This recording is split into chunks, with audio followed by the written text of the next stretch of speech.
My sister always felt the need to one-up me, so I finally found something she couldn't. I was born with a disability, and my parents, David and Caroline, never stopped punishing me for it. As a 4-year-old, they had me tested and found out that I had lower levels of testosterone, so they used my older sister to fix it. One Christmas, when I was 12 and Jess was 15, we both asked for new bikes. She of course got hers. It was bright purple, shiny, had big wheels and everything. Meanwhile, I got a pink t-shirt, and on it read the words, Jess's little bro. Their method was simple. By destroying my self-worth, I would somehow rebuild myself, and therefore restore my masculinity and testosterone. But, as you can probably guess, their method backfired hard. I became ever more depressed and anxious the more they bullied me. Except, they didn't care anymore. Somewhere along the line, their cure turned into harsh favoritism, borderline emotional neglect. One time in school, Jess got a B- on her report card. My parents paid for a custom banner to be put on the house. On it read the words, "Our daughter got a B-" with a picture of her face at the end. And when I came home with straight A's, guess what I got? I'll give you a hint. It's 2 words, and it starts with Jack and ends with poop. And if you guessed Jack Poop, you were wrong, because it's even less than that. Both my parents trashed my room for not getting straight A+.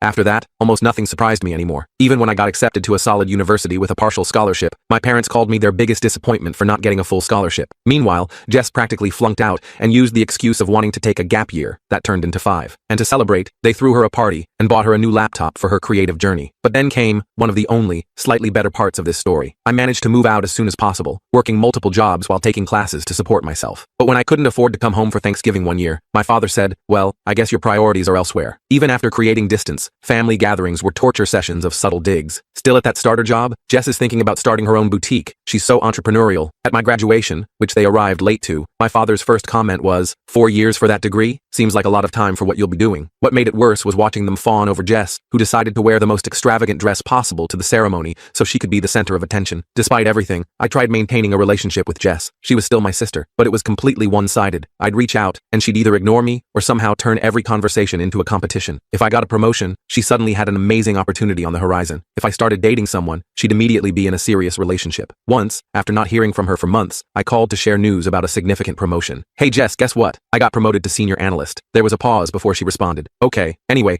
I just got approached by this amazing startup. The salary is probably more than you'll ever make. Of course, the position she mentioned never existed. And when I finally landed my dream job after years of hard work, I made the mistake of mentioning it at a family dinner. Guys, I just got my dream job and, okay, but did you hear about Jess? My mom immediately interrupted. She met a successful entrepreneur with connections everywhere. That man turned out to be Dwight. He wasn't a successful entrepreneur. He worked in sales at a mid-sized paper company. But the way my parents talked about him, you'd think he was the next Elon Musk. Their wedding was an extravagant affair that my parents spared no expense for. Meanwhile, I was still paying off my student loans. But then, I met one of Jess's short-term friends, and what happened next shifted the family dynamic forever, because Jess was not happy. I can't tell you the explanation in this short video. To watch the rest of the video and see what went down, click the link below.